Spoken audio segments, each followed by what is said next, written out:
Assalamualaikum warahmatullahi wabarakatuh. Sobat sekalian, kembali saya akan melanjutkan pembacaan buku Sadar Kaya karya Mardigu WP. Bagian yang ketiga, Millionaire Mindset. Dulu kehidupan saya mengalami goncangan yang amat sangat. Itu bukan pertama kali, melainkan kedua kalinya saya terpuruk. Tapi yang kedua itu sangat dahsyat.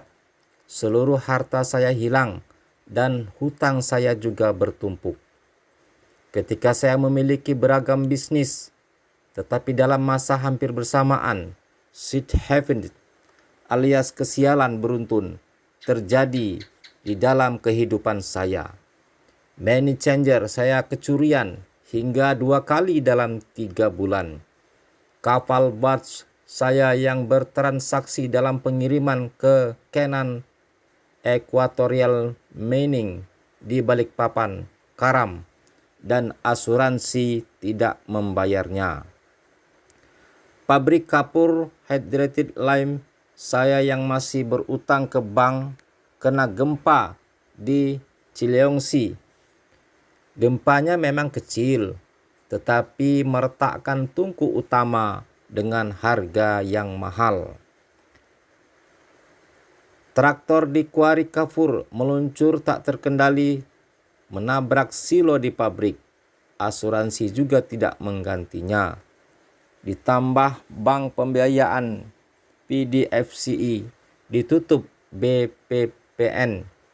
Di tengah krisis berkepanjangan, harga bahan baku naik 200%, yaitu gas. Perusahaan saya terpaksa file for bankrupt. Semua musibah ini terjadi dalam kurun waktu kurang dari 2 tahun, yakni pada 1999 hingga 2001. Kerugiannya tak tanggung-tanggung. Mobil 4 habis, 1 rumah hilang, sedangkan hutang masih 9 digit. Setiap saat, setiap hari, emosi saya memuncak. Makan keluarga, bayar sewa, uang sekolah anak, membuat panik dan marah. Mau bekerja di mana? Kapan hutang terbayar? Bagaimana untuk hidup?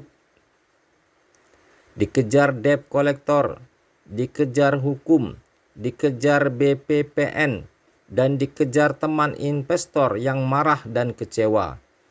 Bayangkan betapa kusutnya situasi saya saat itu. Di tengah keputusasaan, siang itu saya langsung memandang langit dan bicara langsung kepada Allah Subhanahu wa Ta'ala, Tuhan yang saya percayai 100%. Saya katakan bahwa saya putus asa dan hidup saya sudah diambang frustasi. Saya marah sekali kepada semuanya. Saya menuduh kehidupan ini tidak adil. Saya merasa telah melaksanakan seluruh ajaran agama. Saya teringat betapa tertibnya saya melaksanakan puasa Senin Kamis selama 5 tahun tak terputus. Setiap malam saya selalu bangun untuk bertahajud. Yang wajib-wajib apalagi sudah pasti saya laksanakan. Hitungan zakat mal dan sedekah lainnya saya bayarkan lebih dari 2,5% aturan baku. Saya mendirikan panti asuhan dan mengelola 8 panti lainnya. Menampung 400 anak yatim dalam kurun waktu 5 tahun. Itu semua saya laksanakan dengan tulus dan keindahan munajat.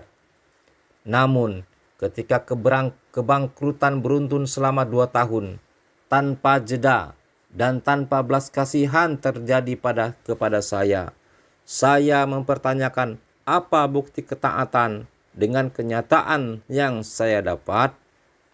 Jujur saja, saya marah kepada Tuhan. Saya protes. Bahkan sempat muncul keraguan dalam hati saya yang mempertanyakan keadilan Tuhan. Saya bertanya kepadanya, "Mengapa musibah ini menimpa saya? Apalagi yang kurang dari saya, sehingga saya pantas menerima ini semua? Mengapa rasanya hidup ini kejam dan sadis sekali?" Pertanyaan-pertanyaan itu terus berputar dalam kepala saya. Akhirnya saya mulai menjauh dari Tuhan. Jangankan yang sunat, yang wajib pun saya tinggalkan. Saya meragukan semuanya tentang ajaran kebenaran agama saya. Saya diam. Saya bertanya tak ada jawaban. Saya kesal. Saya murka. Permasalahan ekonomi ini akhirnya berimbas kepada rumah tangga dan pernikahan pertama saya yang dulu.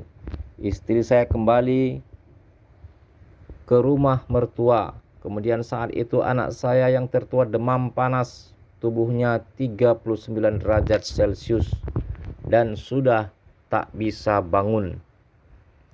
Adiknya pun mengalami hal yang sama. Mereka masih balita, berusia 4 tahun dan 2 tahun. Listrik di rumah sudah dipadamkan PLN.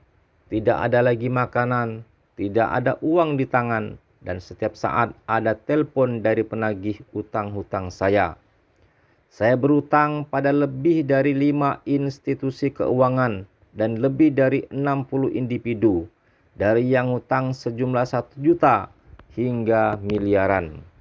Puncaknya, suatu hari saya ditelepon oleh seorang pemberi hutang yang mungkin dia sudah muak dengan saya. Dengan kasarnya dia bilang akan mendatangi rumah saya sore itu dan dia akan menagih hutang. Kalau tidak dibayar, maka dia akan paksa. Gaya bicaranya sudah seperti preman. Tumpah darah pun dia siap, katanya. Saya tidak ada pilihan lain, hanya bisa mengasah pisau. Saya sudah tidak sanggup lagi dan bersiap untuk kemungkinan terburuk. Kalau memang orang itu menentang pertumpahan darah, terpaksa saya melawan. Saat itu rasanya saya siap membantai orang. Saya sudah tidak peduli lagi akan apa yang terjadi. Saya sudah tidak punya apa-apa, bahkan harga diri pun tidak ada. Saya siap mati. Kedua anak saya yang demam membujur lemas di lantai beralaskan bed cover. Yang satu minum dari botol air tajin beras. Yang satu hanya diam dengan botol air mineral yang tidak diminumnya. Saya hanya menatap kosong. Ke dokter tak bisa, jalan tak bisa. Karena itulah begitu ada yang menentang harga diri saya yang sudah tidak punya apa-apa ini, saya siapkan jiwa raga. Dia yang menagih, kalau datang mencari ribut akan saya bunuh. Ya, pikiran laknat itu sempat terlintas dalam benak saya. Saat itu saya berpikir, toh dia orang rantau. Keluarganya tak ada di kota ini. Temannya pun pasti tak banyak. Kalau saya terpaksa harus membunuh dia, akan saya kubur dia di halaman belakang. Tidak akan ada yang tahu. Rasanya saya benar-benar dirasuki Dajjal. Saya kumpulkan barang-barang yang sekiranya bisa saya pakai membantai orang. Benda tajam, benda keras, benda panjang, semua senjata serang. Saya tahu sekali bagaimana menggunakannya dan tahu sekali di mana letaknya di setiap sudut rumah. Kering, kering, kering. Telepon rumah yang sudah diblokir yang hanya bisa menerima panggilan itu berdering. Sementara saya masih melamun dengan gamang. Hingga dering kesekian barulah saya tersadar. Mungkin itu si penagih utang lagi, pikir saya. Dengan gusar saya pun mengangkat telepon. "Halo?" kata saya dengan kasar. "Assalamualaikum mas," kata suara di seberang dengan lembut. Saya mengenalinya sebagai suara Pak Ali, pimpinan Yayasan Husnul Khotimah, yang kemudian dikenal sebagai Rumah Yatim Indonesia, panti asuhan yang saya bangun. Saya pun terhenyak dan menjawab dengan melemah, "Waalaikumsalam Pak Ali." "Mas, saya telepon sampai 3 kali, kok nggak diangkat?" Lagi sibuk, Mas? Tanya Pak Ali dengan logat Lamongannya yang khas. Maaf Pak Ali, saya sedang ada kesibukan. Apa kabar? Sahut saya dengan mengatur napas yang sedang emosi. Mas, dengar-dengar ada masalah ya? Istri pergi, anak sakit, rumah dan isinya sudah dijual, listrik diputus. Apa benar Mas? Tanyanya dengan serius. Dengan berat saya menjawab, ya benar Pak Ali. Mbok yo, kalau ada masalah begini ceritalah ke saya Mas, kata Pak Ali. Saya tertegun mendengar kalimatnya. Kemudian lanjutnya, Mas, walaupun kita miskin, yayasan kita ini ada sedang pegang uang. Kalau Mas butuh ada nih 3 juta. Pakai saja dulu Mas. Mas berhak kok. Sudah 5 tahun Mas membangun yayasan ini. Kalau ada masalah seperti ini, Mas punya hak untuk memakai atau meminjamnya Mas. Saya ke rumah sekarang ya, biar Mas bisa bawa anak-anak ke dokter. Saya antar. Nyes. Rasanya saat itu bara di hati saya seakan disiram seember es batu. Saya tertegun, terduduk, dan menangis terseduh-seduh. Saya tak kuasa menahan getaran di dada antara haru, malu, senang, kesal, semua menjadi satu. Dengkul saya keduanya di lantai. Tangan kanan saya masih memegang kelewang, pedang pendek yang terasah tajam. Sesaat kemudian saya buang jauh. Yang ada hanya diri saya yang tersungkur bersujud. Saya salah, saya salah, saya salah. Batin saya memohon taubat. Tak lama kemudian, selagi saya terduduk menatap langit di bawah pohon kelapa, di teras belakang rumah saya, terdengar suara bariton yang mengucap salam. Assalamualaikum, sapanya. Saya pikir Pak Ali, ternyata bukan. Ah, ini dia orang yang tadinya akan menagih hutang dengan menantang saya. Saya pun menjawab Waalaikumsalam. Tanpa basa-basi, dia langsung bertanya, begini Pak, utang Bapak yang 10 juta, apa bisa saya ambil sekarang? Saya hanya berkata, anak saya sakit, saya perlu uang untuk biaya anak saya. Sebentar lagi ada uang 3 juta datang. Terserah Mas mau ambil berapa, Mas yang ngatur. Kalimat itu mengalir tanpa saya rancang. Marah saya sudah hilang, saya pasrah saja. Oh begitu ya Pak, katanya dengan nada datar. Anak Bapak sakit dua-duanya. Yang berbaring di dalam itu, tanyanya sambil mengedikkan kepalanya ke ruang tengah. Ya, jawab saya singkat. Oh maaf kalau begitu. Saya nggak tahu kalau anak Bapak sakit. Sebaiknya Bapak urus mereka. Uang saya gampang. Saya pamit saja dulu. Besok-besok kabari saya ya Pak, katanya tanpa diduga-duga. Dia pun pamit pergi dan saya masih dalam posisi bingung. Lunglai di ujung bangku di bawah pohon. Tubuh saya berkeringat. Saya memaksa diri untuk bangun dan mengikuti dirinya dari belakang sambil memanggilnya.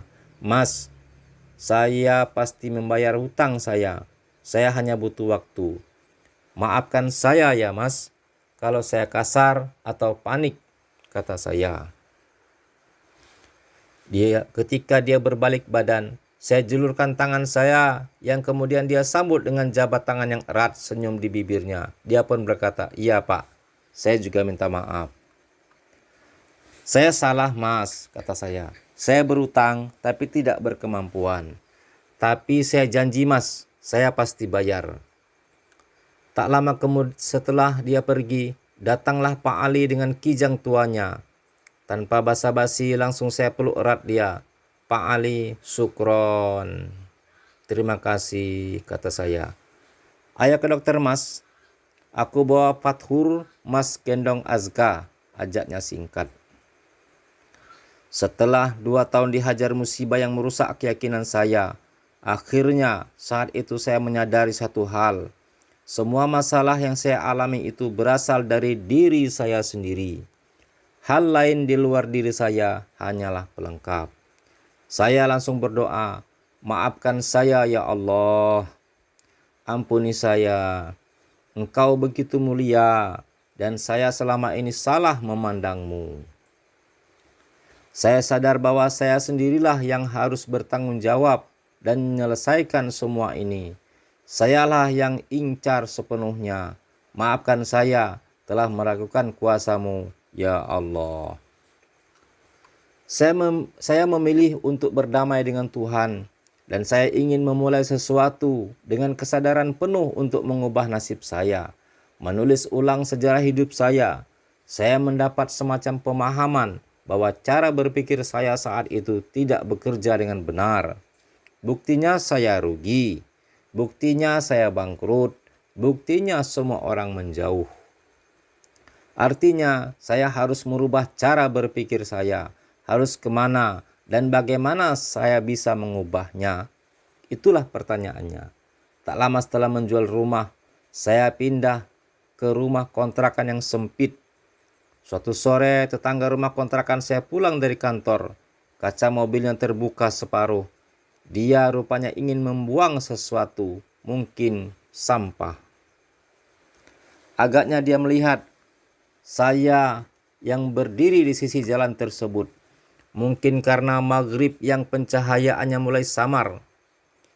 Mungkin juga dia tidak fokus karena sibuk mengumpulkan barang yang akan dibuangnya. Bruk! Segumpal kertas jatuh tepat di kaki saya. Entah mengapa saya tergerak untuk memungutnya. Mungkin karena saya tertarik dengan tulisannya yang berwarna merah mengkilat. Kemudian setelah membuka lipatannya, saya membaca kertas itu. Ternyata merupakan brosur Millionaire Mindset Training di Australia. Saya merasa aneh dan terkejut. Inikah jawaban dari doa yang saya panjatkan? Saya berdiri termenung. Rupanya tetangga saya tadi baru sadar bahwa kalau sampah yang dibuangnya jatuh di depan saya. Dia pun menghampiri saya. Mas, maaf, aku nggak lihat, katanya dengan kikuk. Loh, nggak apa-apa. Akunya juga lagi ngelamun, nggak ngeh. Aku baru ngeh setelah melihat brosur ini, kata saya berbasa-basi sambil menunjukkan lembaran tersebut. Iya, tadi saya dapat dari kantor, tapi sepertinya nggak mungkin saya ke sana. Hehehe. Bukannya nggak butuh jadi orang kaya sih, tapi harganya itu loh. Buat seminggu saja 30 juta rupiah. Mending juga buat modal dagang, urainya. Saya hanya mengangguk-angguk sambil tersenyum sopan. Saya pamit ya Pak Sarip, kata saya. Ya Mas, maaf ya, tadi benar-benar nggak sengaja Mas, katanya sungguh-sungguh. Nggak apa-apa bos, santai saja, kata saya lagi. Setelah itu saya langsung sibuk berpikir di mana saya bisa mencari uang 30 juta rupiah. Belum lagi untuk sangu keluarga di rumah sementara saya pergi. Yang jelas saya sudah bertekad untuk merubah dan saya melihat ini sebagai solusinya. Saya percaya itu. Singkat cerita, harta terakhir saya yaitu motor Tiger, mesin jahit dan beberapa barang keluarga saya jual. Saya nekat terbang ke negeri kanguru, Australia. Saya menginginkan ilmu tersebut. Saya pun berangkat untuk mengikuti Millionaire Mindset Training di sana dengan harapan bisa menerapkannya untuk memperbaiki kondisi ekonomi saya di sini. Kira-kira sebulan setelah kembali dari pelatihan selama 7 hari tersebut, ternyata tidak ada perubahan apa-apa dalam perjalanan hidup saya. Saya menganggap bahwa apa yang saya pelajari itu agak aneh, agak nggak kena logika. Mek ngono to, opo iyo? Kayak gitu doang, memang bisa, batin saya. Memang benar, saya meragukan dan saya menganalisis, mencoba mengurai maksud dari pelatihan tersebut. Tetapi saya lelah. Keadaan saya masih begitu-begitu saja. Saya belum bisa dapat uang lagi. Saya belum bisa melunasi tunggakan hutang. Saya belum bisa merubah nasib saya. Apakah saya harus belajar lagi? Saya mencoba mengingat mundur pengalaman hidup saya. Semua itu terjadi hingga di usia 26 tahun. Benar, saya merasa seakan berjalan di jalan bebas hambatan. Semua mudah, semuanya gampang. Pada saat itu, saya bahkan menggampangi proses yang saat ini justru proses merupakan yang paling saya hormati. Barulah sejak usia 28 tahun, kehidupan saya mengalami pasang surut yang luar biasa, baik dari masalah pribadi yang personal, masalah spiritual ketuhanan, masalah rumah tangga, masalah parenting, hingga keuangan. Dikala saya berpikir laut itu berair tenang, saya memilih mengangkat jangkar dan mengembangkan layar ke sebuah tujuan pasti, yaitu ingin sukses. Dengan tujuan hanya satu arah, yaitu ke depan. Sebuah kesombongan yang saya bayar sangat mahal. Saya sangat melelahkan, penuh duka, air mata, dan keringat. Ternyata laut di depan tak semanis gelombang di pantai. Dalam perjalanan, ombak besar, angin kencang, bahan bakar kurang, sumber daya terbatas. Satu hal yang saya lupa, saya tidak membawa kompas penunjuk arah. Dalam artian, saya mengarungi samudera tanpa ilmu, tanpa petunjuk, tanpa pembimbing, mentang-mentang punya glory from the past, kisah sukses masa lalu. Saya merasa bisa melakukan apa saja. Inilah biang masalah saya di masa kedepannya. Sejak keputusan mengarungi samudera. Hingga sampailah saya di titik ketika kapal saya akhirnya karam di dasar samudera, sementara badan saya terdampar di pulau kecil, sendiri dengan kebutuhan dasar seadanya.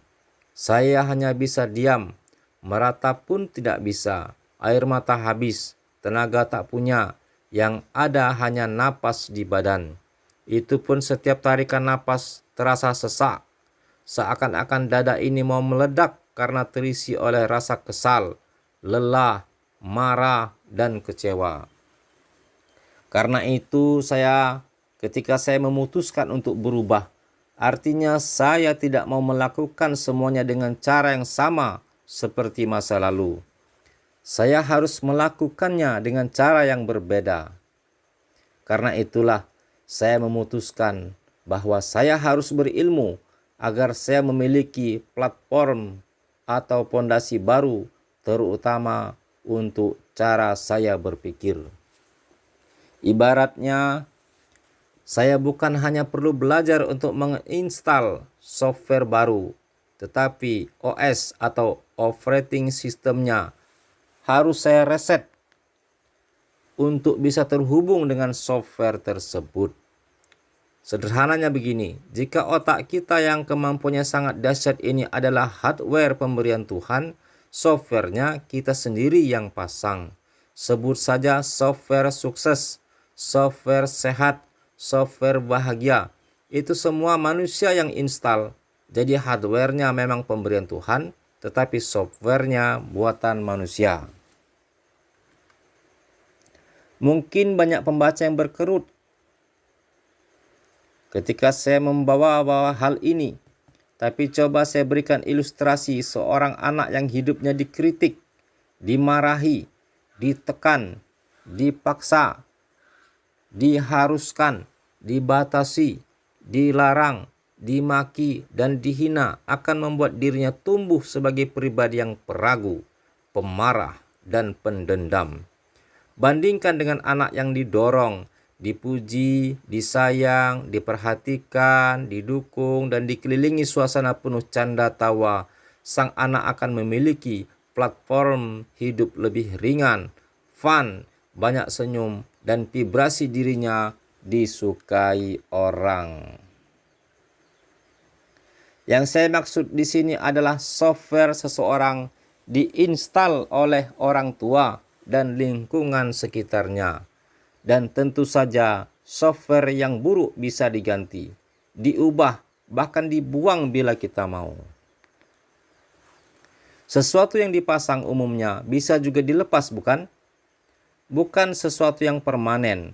Teman-teman dari bidang psikologi mungkin mengenal ini sebagai sesi terapeutik, istilah dalam dunia psikologi. Ketika mencari kompas ilmu dan perubahan pola pikir, itulah baru saya sadar selama ini saya menerima hasil sebuah printer yang isinya salah. Lalu saya mati-matian memberi tips pada tulisan dalam kertas itu. Begitu seterusnya. Saya tidak sadar bahwa yang harus saya ubah justru dokumen yang akan di-print, bukan yang sudah di-print. Yang salah bukan printernya, melainkan data di dalam komputernya. Kalau isi komputernya sudah benar, baik itu softwarenya maupun datanya, hasil yang di-print pasti tidak akan salah. Demikian bagian ketiga buku Sadar Kaya karya Mardigi WP ini. Kita akhiri sekian. Terima kasih. Wassalamualaikum warahmatullahi wabarakatuh.